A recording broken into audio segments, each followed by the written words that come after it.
José Victoriano Huerta Márquez, Colotlán, Jalisco, 23 de diciembre de 1850, El Paso, Texas, 13 de enero de 1916, fue un político, ingeniero, militar y dictador mexicano que se desempeñó como presidente de México del 19 de febrero de 1913 al 15 de julio de 1914 como resultado un golpe de Estado conocido como la Decena Trágica. Comenzó su carrera militar durante la presidencia de Porfirio Díaz y, durante el gobierno democráticamente electo de Francisco I. Madero, logró ascender a general en la primera fase de la Revolución Mexicana. En febrero de 1913, dirigió una conspiración contra Madero, quien le encargó la defensa de la Ciudad de México durante una insurrección iniciada por los generales Bernardo Reyes y Félix Díaz conocida como la Decena Trágica, donde tras varios días de combate dentro de la urbe, tanto Madero como su vicepresidente, José María Pino Suárez, fueron depuestos, arrestados y posteriormente asesinados. El golpe de Estado fue apoyado por el Imperio Alemán y por los Estados Unidos, durante la presidencia de William Howard Taft.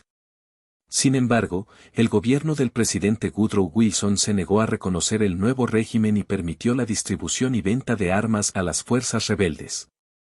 Muchas de las grandes potencias de aquel momento reconocieron el régimen golpista, pero ante el triunfo de las fuerzas revolucionarias contra Huerta, estos terminaron por retirarle su apoyo ante las propias amenazas del gobierno de Wilson. Finalmente Huerta fue forzado a dimitir en julio de 1914 y huyó al exilio tras apenas 17 meses en la presidencia, luego de la rendición del Ejército Federal. Fue arrestado en 1915 por autoridades estadounidenses por intentar negociar con espías alemanes en el marco de la Primera Guerra Mundial, 1914 a 1918. Y murió en prisión. Sus colaboradores durante la Revolución Mexicana fueron conocidos como huertistas.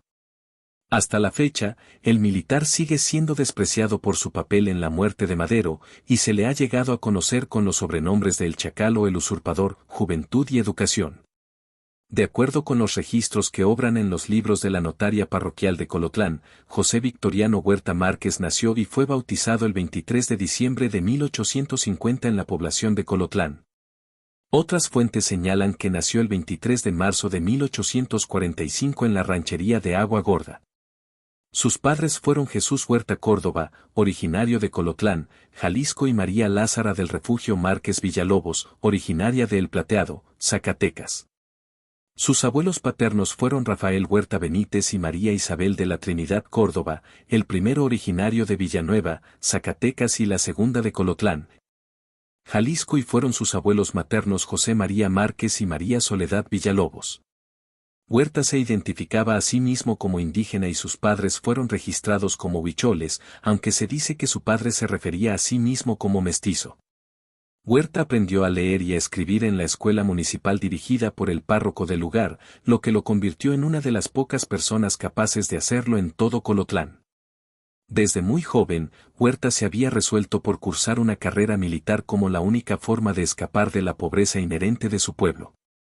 Su oportunidad llegó cuando tenía 15 años, cuando en 1869, el general Donato Guerra visitó Colotlán y expresó su deseo de contratar a un secretario particular.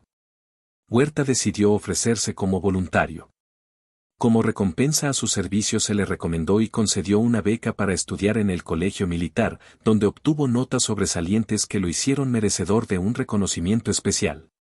El presidente Benito Juárez, el primer indígena en llegar a la presidencia, lo elogió durante su visita al colegio para entregar los reconocimientos a los cadetes con las siguientes palabras: de los indios que se educan como usted, la patria espera mucho.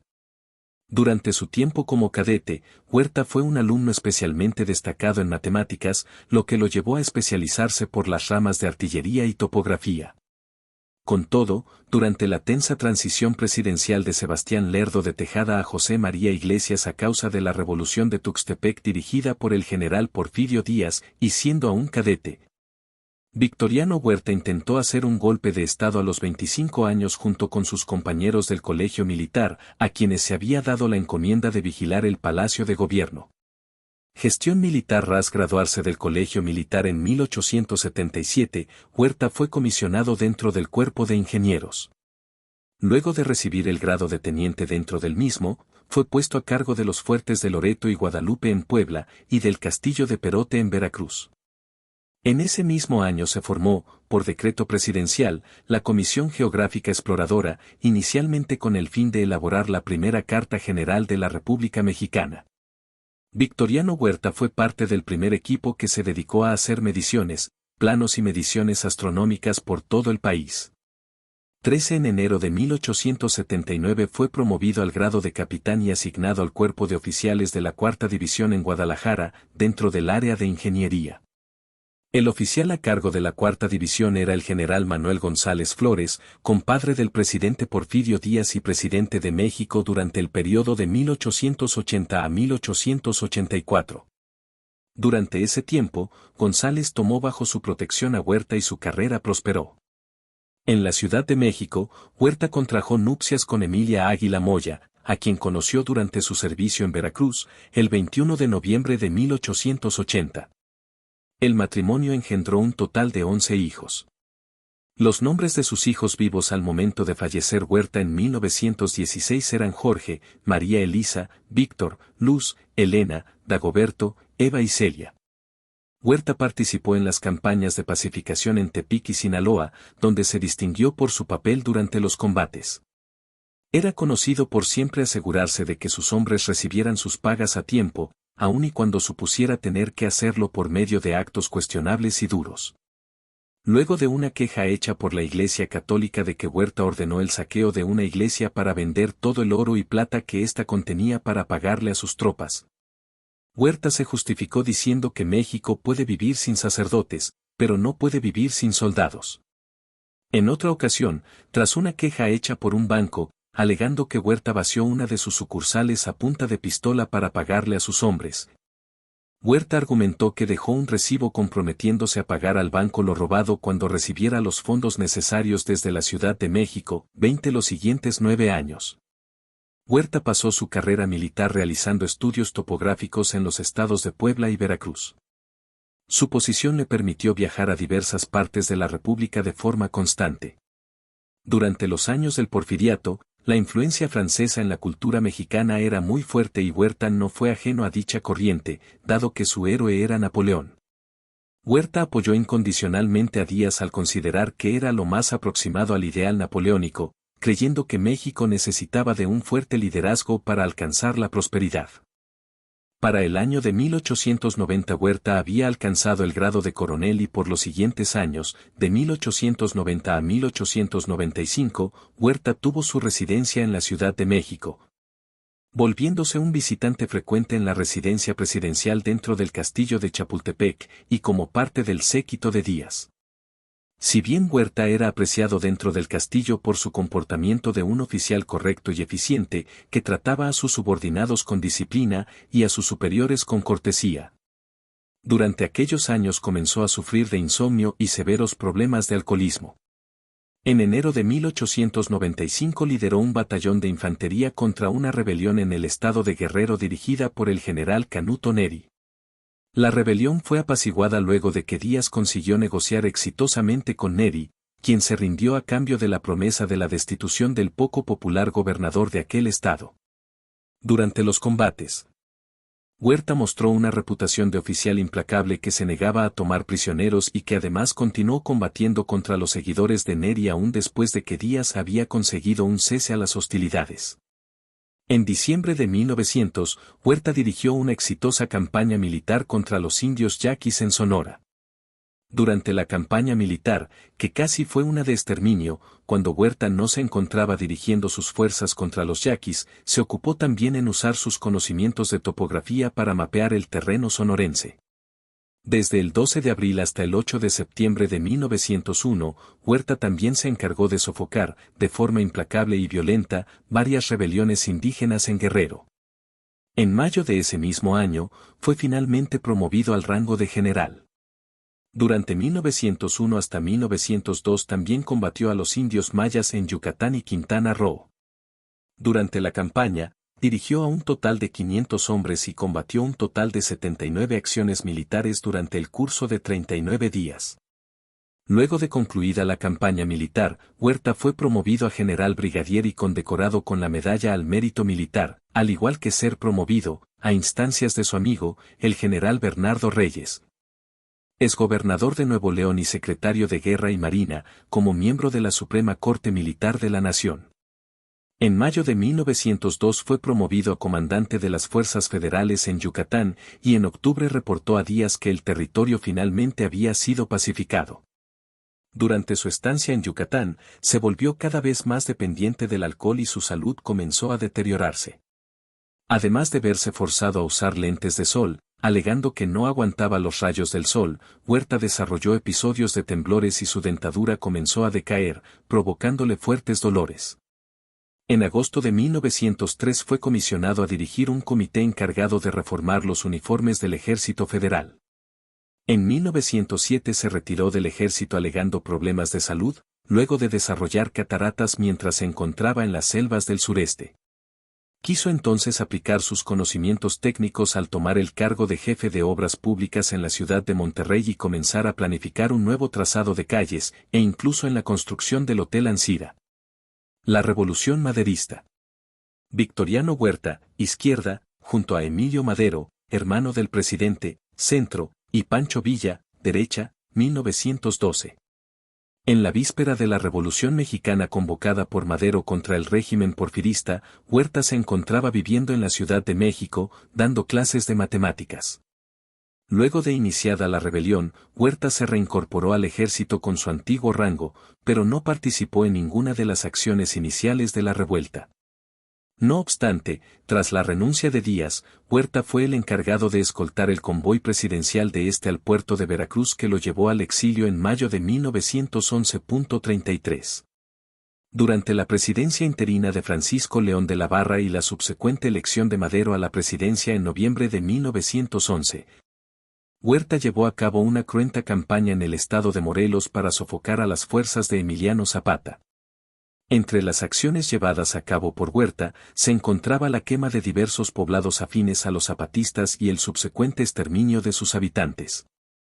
Estas acciones le llevaron a ser acusado de insubordinación por parte de Madero, quien estaba tratando de negociar con los zapatistas para el cese de las hostilidades. Huerta ya tenía varios antecedentes de oponerse a las fuerzas revolucionarias y a tomar parte en intrigas políticas contra Madero. Y las acciones del militar fueron determinantes para que se suscitara un quiebre entre Zapata y Madero, que llevaría al primero a rebelarse contra el nuevo gobierno maderista con la proclamación del Plan de Ayala. A pesar de que fue gracias a los esfuerzos de las tropas revolucionarias que la revolución convocada por Madero pudo triunfar contra Porfirio Díaz. Madero acordó con el gobierno interino de la Barra que los revolucionarios debían de entregar las armas y que el ejército federal seguiría activo.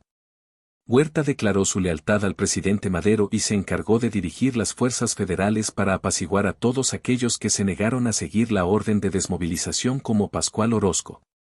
Durante las acciones contra Orozco, Huerta tuvo un altercado con el comandante revolucionario Francisco Villa, que también se encontraba persiguiendo a Orozco. Huerta alegó que Villa se había negado a regresar unos caballos que sus hombres habían robado a las tropas de Huerta. Enfurecido, lo mandó arrestar y ordenó fusilarlo. Los hermanos del presidente Madero intervinieron y Villa solo estuvo preso algunos días en la Ciudad de México, lo cual encolerizó a Huerta. Al regresar a la capital ratificó su lealtad al presidente Madero y mientras se sometía a un tratamiento de cataratas, Madero lo hizo renunciar. Conforme la rebelión de Orozco se volvió una amenaza realmente seria para el gobierno de Madero. Este se vio forzado a reconsiderar su posición y volvió a enviar a Huerta a combatir contra las fuerzas insurrectas y sofocarlas de un modo u otro. Bajo su mando, Huerta contaba con tropas del Ejército Federal y con tropas irregulares al mando de Villa que se habían unido al contingente en abril de 1912. Huerta ofreció a los seguidores de Orozco, llamados orozquistas, amnistía, ante lo cada vez más debilitados que se encontraban de efectivos y capital. Finalmente, las fuerzas de Huerta derrotaron a las de Orozco en Rellano en mayo de 1912. Tras esa victoria, Huerta se había vuelto de forma repentina en un héroe nacional de gran reputación. La traición de Huerta, un capítulo oscuro de la Revolución Mexicana. Victoriano Huerta es una figura sumamente controvertida en la historia de México. Su ascenso al poder y su posterior caída están estrechamente ligados a uno de los episodios más oscuros de la Revolución Mexicana, la Decena Trágica. La Decena Trágica y el ascenso de Huerta. La Decena Trágica fue un periodo de 10 días, en febrero de 1913, en el que se llevó a cabo un golpe de Estado contra el presidente Francisco I. Madero. Huerta, quien en ese momento era un general leal a Madero, traicionó al presidente y, con el apoyo de elementos del ejército y de sectores conservadores, orquestó su detención y posterior asesinato. Junto con el vicepresidente José María Pino Suárez. Este acto de traición marcó un punto de inflexión en la Revolución Mexicana, ya que desencadenó una nueva ola de violencia y enfrentamientos entre las distintas facciones revolucionarias. Huerta se autoproclamó presidente, pero su gobierno fue ampliamente rechazado tanto dentro como fuera de México. Las razones de la traición. Las razones que llevaron a Huerta a traicionar a Madero son múltiples y complejas. Entre las principales se pueden mencionar. Ambición política. Huerta aspiraba al poder desde hacía tiempo y veía en la presidencia una oportunidad para consolidar su posición y sus intereses personales. Presiones políticas. Huerta enfrentaba presiones de sectores conservadores y de intereses extranjeros que deseaban el derrocamiento de Madero. Personalidad autoritaria. Huerta era un hombre de carácter fuerte y autoritario, que no toleraba la oposición y estaba dispuesto a utilizar la violencia para alcanzar sus objetivos. Las consecuencias de la traición. La traición de Huerta tuvo consecuencias devastadoras para México. Prolongación de la guerra. La traición de Huerta provocó una profunda división entre los revolucionarios y prolongó la guerra civil. Pérdida de vidas. La violencia generada por la guerra civil causó la muerte de miles de mexicanos. Deterioro de la imagen internacional de México. El gobierno de Huerta fue ampliamente condenado por la comunidad internacional, lo que dificultó las relaciones diplomáticas del país. El legado de Huerta. Victoriano Huerta es recordado en la historia de México como un traidor y un dictador. Su gobierno fue uno de los más oscuros de la Revolución Mexicana, y su figura sigue generando controversia hasta el día de hoy.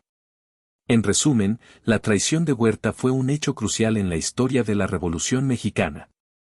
Sus acciones desencadenaron una serie de eventos que tuvieron un profundo impacto en el país y en la vida de millones de mexicanos. Escribe para más historias sobre personajes de la República Mexicana.